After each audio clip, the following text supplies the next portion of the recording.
Mambo vipi mtazamaji wa Pass TV? Langu jina ni Kenny Junior. Niko na Mandala Simba, tuzungumza naye machache kuhusiana na timu yake. Wamesafiri jana kuelekea nchini Eswatini kucheza na timu ya Zingizini, ikiwa ni hatua ya pili ya mashindano ya CAF, ambapo ikumbuka hatua ya kwanza walifuzu na sasa hizo wako hatua ya pili, ambapo wanatarajia kucheza mchezo wao siku ya Jumapili. Mchezo wa kwanza afu marudiano utakuwa Benjamin Mkapa ili kuweza kufuzu hatua ya makundi. Brother, mambo vipi? Ambia ndugu yangu. Salama. Salama tu vipi?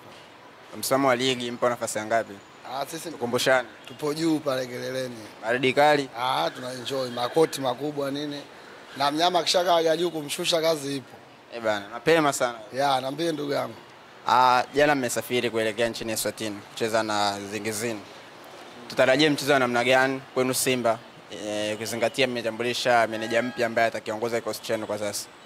Na kwanza Simba Sports Club katika michuano ni timu pekee kutoka Tanzania yenye experience kubwa ambaye hawezi kuifananisha na timu nyingine yoyote. Simba ina experience kubwa katika michuano na uhakika tunaenda kwenda kucheza na hawa Zingizini kutoka nchini Eswatini, na mimi tunaenda kupata matokeo, tutawafunga. Mimi tutafunga nje ndani, kwa sababu kilinganisha level ya Simba na level ya ile timu ya Zingizini unaona vitu vile tofauti.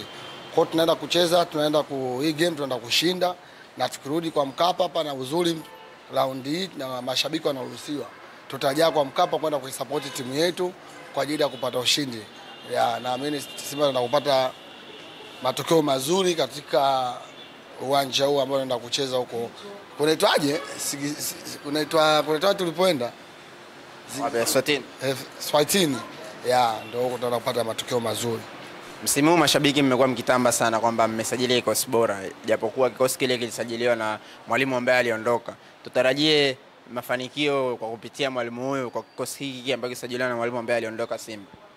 Naamini Simba ina kikosi kizuri, tena kikosi kizuri. Siku zote kocha akija hata kama mgeni au sisi tuna manager sasa hivi akija akikuta wachezaji wazuri na kama na mifumo vizuri, lazima timu icheze vizuri. Siku zote wachezaji ndio wana perform uwanjani.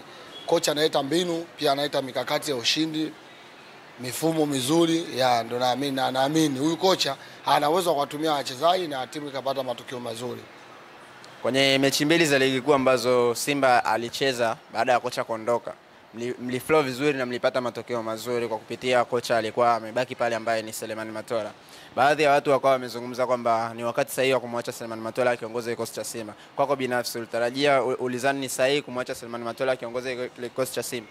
Matola bado yupo, pia lazima tuseme sahihi kwa sababu ni kocha mzuri. Kwani Matola sio kocha mbaya, ana uwezo, ana mifumo mizuri, lakini uzuri kaja kuongezewa mtu pale manager, kwa hiyo anakuwa na ushirikiano mzuri baina Matola pamoja na bwana Pentiv. Kwa hiyo naamini ukijumlisha ujuzi wa Pentiv ukijumlisha na ujuzi wa Matola, Simba inaenda kucheza vizuri na inaenda kushiriki katika michuano, na naamini tutapata point, tutashinda nyumbani na ugenini mechi. Hatoa na hofu na Simba kwamba michuano hii sisi Simba tuna experience kubwa, tunajua tuanzie wapi tupitie wapi.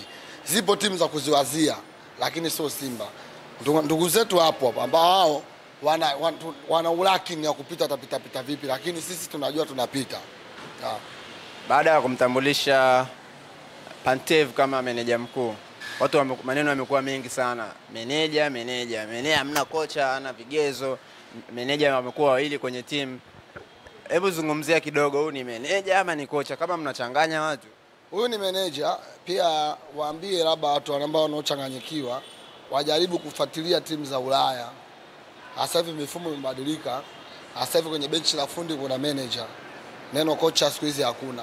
Wenzetu uko Ulaya huko, mambo yashabadilika sasa hivi. Ila hapa kwa Tanzania ndio au Afrika tunaendelea na mifumo yetu ya kocha. Kwa hiyo sisi Simba tunaishi kwa kutazama Ulaya au Uingereza wapi. Kwa hiyo tumebadilisha mfumo wa sasa hivi. Huyu kocha jina lake au kicheo chake pale Simba ni manager benchi la ufundi, alafu kuna kocha ambaye ni nani? Na Selemani Matola. Kwa hiyo tuna manager wa benchi la ufundi alafu na kocha Selemani Matola. Sasa hizi mnakuja kiulaya.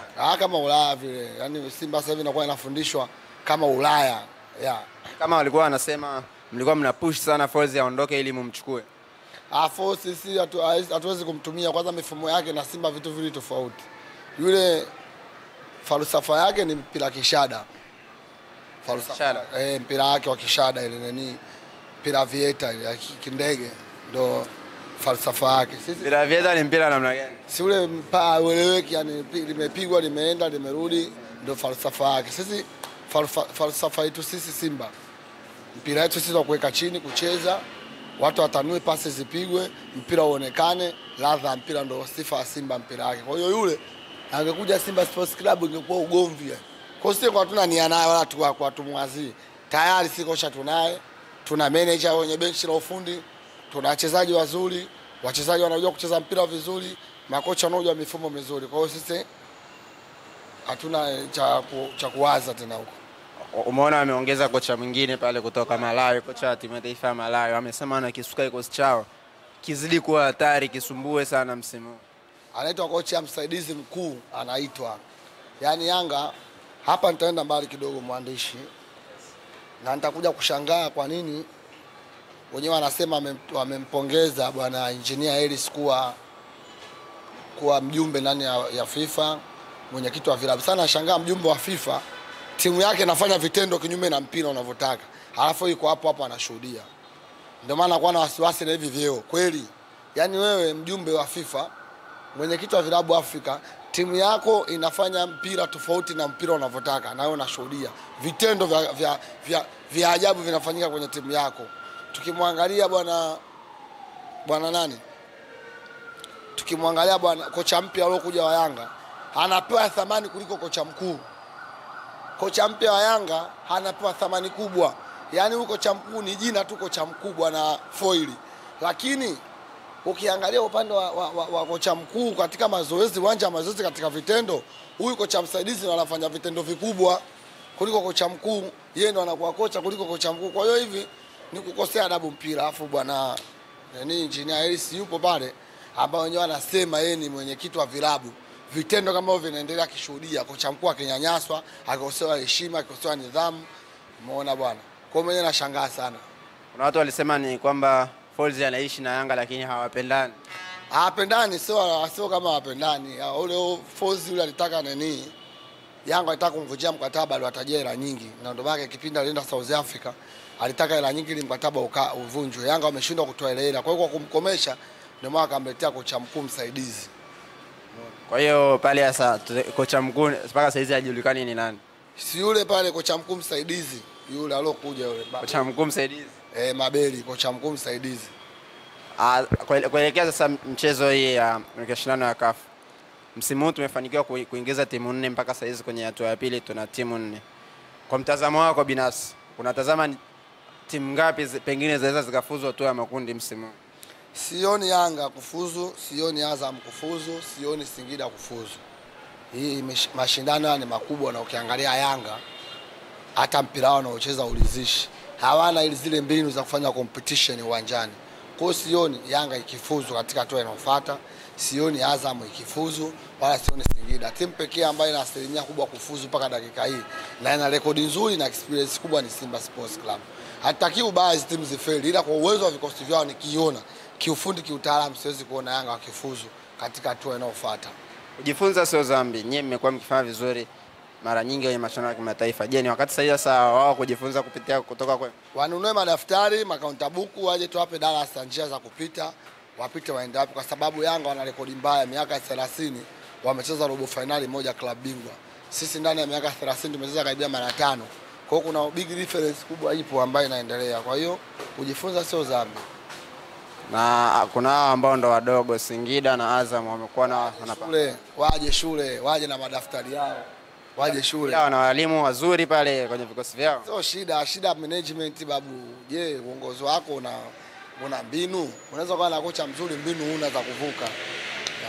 Wachezaji hasa wa Simba kuelekea mchezo huo, wachezaji uwezo mchezaji mmoja, mategemeo 100% mashabiki wa Simba upo kwa mchezaji gani? Mnatarajia mchezaji gani anaenda kuonyesha zaidi katika mechi zinazofuata?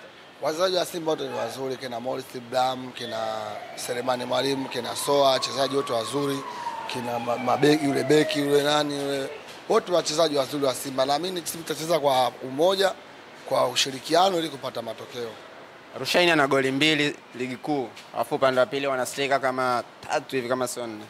Alafu ina goli hata moja. Unazungumziaje? Wote aona tu, wote aona Simba anapata matokeo vizuri na inapita. kwamba mmelamba dume kwa striker kwa beki la South. Beki mzuri. Simba namba dume tumemchukua beki mzuri sana. Alipokuja walisema huyu mbona mlaini. Uwe matatu sini na nini muona kazi wanaoifanya sasa hivi. Kumbe watu wenye tatu zina siri. Wewe unaenda masiara, usimkatie mtu tamaa. Hata kwa Pantev tegemea makubwa sana. Usimkatie mtu tamaa. Yaani usimdharau mtu kwa kumuona. Wanasema Simba timu ya uni, timu kocha manager mvuta anakula bangi sana. Mashalobalo sisi sio wauni. Alafu kwao wana kocha minuno. Sasa inategemea sasa yule kocha Pantev mzee wa 300 akahakikishe Fozi anacheka. Yaani msimu huu tutaenda kuwaonyesha kwamba usimkatie mtu tamaa, usimdharau mtu. Matatu ataenda kuwaonyesha kwamba sisi yaani kuwa vitu vyako personal tofauti na kipaji chako, si ndio? Na yule kocha wao minuno huyo atakuja kucheka mechi hizi hapa. Na hata yule akirudi abaki. Mbeya City kakosoa lakini kwa hizi kubaki. Kwa sababu mimi na hakika Yanga haiwezi kuvuka. Unaweka Yanga haiwezi kuvuka hatua ya pili. Hawezi.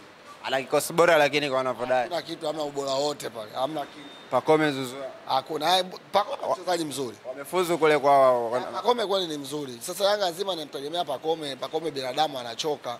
Kwa choka tena shughuli. Sio mchezaji mwenye X factor pale kwenye kikosi chao. Ndio nakwambiaje wanamtegemea yeye atachoka. Akichoka kwa nini hakuna shughuli. Lolote sasa kuelekea mashindano ya kimataifa kwa mashabiki na wapenzi wa mpira. Wana Simba tukonunue tiketi mechi ijayo tukajaze uwanja kwa ajili ya kuisupport timu yetu. Mimi na timu yetu wana Simba wote tuungane kwa ushirikiano mmoja kwenda kuisupport timu yetu Simba Sport Club. Nitakie kila la heri kuelekea mashindano msimu. Nashukuru.